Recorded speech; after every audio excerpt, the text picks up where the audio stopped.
بسم الله الرحمن الرحيم. الحمد لله رب العالمين، والصلاة والسلام على سيد الأنبياء والمرسلين، وبعد.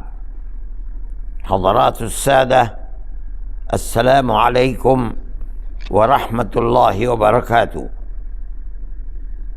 نحن نرى منذ أن تقسمت البلاد على دولتين، الهند وباكستان، عام 1947 ميلادي، أن المسلمين خاصة في حاجة إلى أن يقوموا على سوقهم في التعليم الدنيوي مثل حاجتهم إلى التعليم الديني حفاظا على دينهم.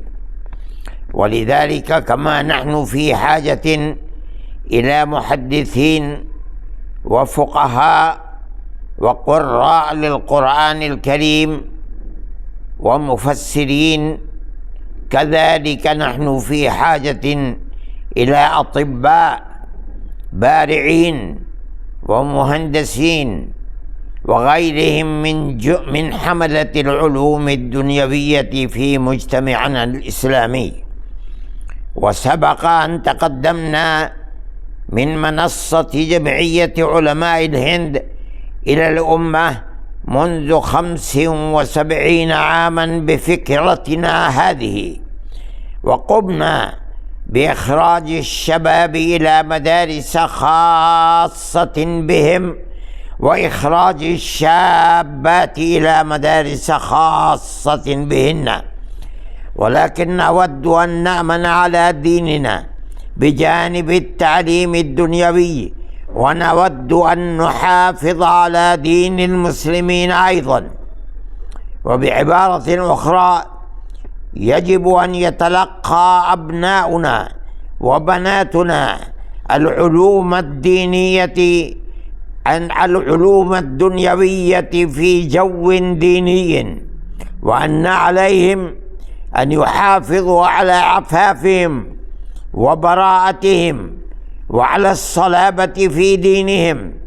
ويشكل التعليم المشترك بين الجنسين علقما لذلك، فلا بد من إفراد مدارس تخص كل واحد من الجنسين،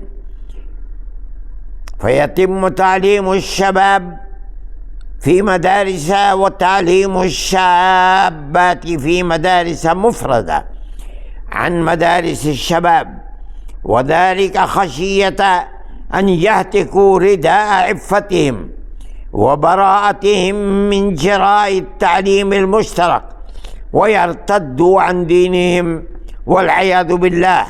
فإن الثقافات غير الإسلامية تعمل عملها لرد المسلمين عن دينهم، وتريد أن تحدث ثلمة فيه عن طريق التركيز الكافي على تعليم البنات المسلمات في مدارس مشتركة بين الجنسين. هذا واحد. وهناك أمر آخر لا بد للشباب والشابات، وهو أن نزودهم بالعلوم الدينية، ولكن في جو ديني، ونزودهم أيضا بالتعليم الدنيوي ولكن في جو ديني. وأما أن يفارقوا دينهم ويتخلوا عنه خلال تلقي العلوم الدنيوية فلسنا نقف بجانب ذلك إطلاقا، فإننا نرى أنه لا بد من الأمرين في البلاد الإسلامية وبلاد المسلمين إذا كنا نريد الحفاظ على إيمان الأجيال القادمة.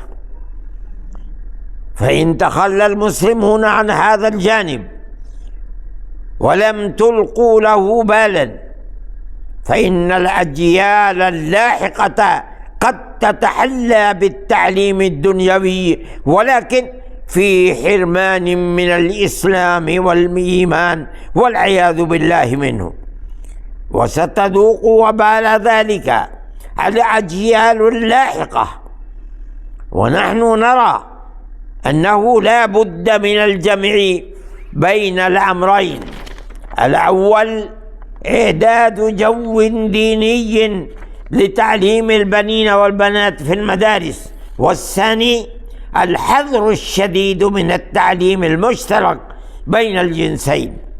وبناء عليه نقول إنه لا بد أن نزود أبناءنا بالعلوم ونزود بناتنا بالعلوم حتى يتمكنوا من التقدم على مستوى البلاد ويخدموا المسلمين عن طريق الطب والهندسة ونحوهما، وإنهم لا يقدرون على خدمة المسلمين أو على تلبية حاجات البلاد ما لم يتزودوا بالتعليم. ولكن يجب أن نضع في بالنا هذا أمرا آخر أهم وآكد، وهو ضرورة الحفاظ على دينهم وبقدر صلابتهم وأصالتهم في الدين أكثر فأكثر يقدمون خدماتهم في الدنيا، وهذا هو الحق والصواب. وأخيرا أؤكد لرابطة العالم الإسلامي الداعية إلى هذا الاجتماع متمثلة في أمينها العام معالي الدكتور الشيخ محمد بن عبد الكريم العيسى حفظه الله، ولفخامة رئيس وزراء باكستان السيد شهباز شريف، أن هذه هي فكرتنا وعقيدتنا، ولا شك في أنه لا يسعنا المسلمين التقدم والرقي بمجرد التعليم بعيدا عن هذه الفكرة والعقيدة. ونحن مسلمون، فلا بد أن نحافظ على الإسلام بجانب توفير أفضل فرص التعليم الراقي. وإذن يجلب هذا التعليم في بيئة دينية وتربية صالحة إسلامية النفع والفائدة المرجوة على بلادنا وعلى مجتمعنا بإذن الله تبارك وتعالى.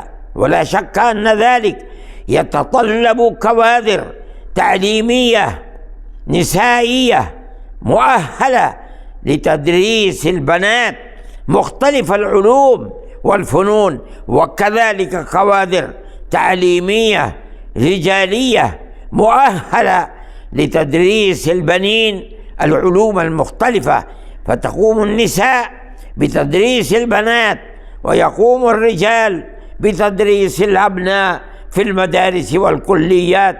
فالبلاد التي تقبل إلى تنفيذ هذا النظام يجب أن تتخذ الخطوات الحثيثة قبل ذلك حتى لا تتوقف حائرة في وسط الطريق. وصلى الله على نبينا محمد صلى الله عليه وسلم، والسلام عليكم ورحمة الله وبركاته. أرشد مدني، خادم دار العلوم ديوبند ورئيس جمعية علماء الهند.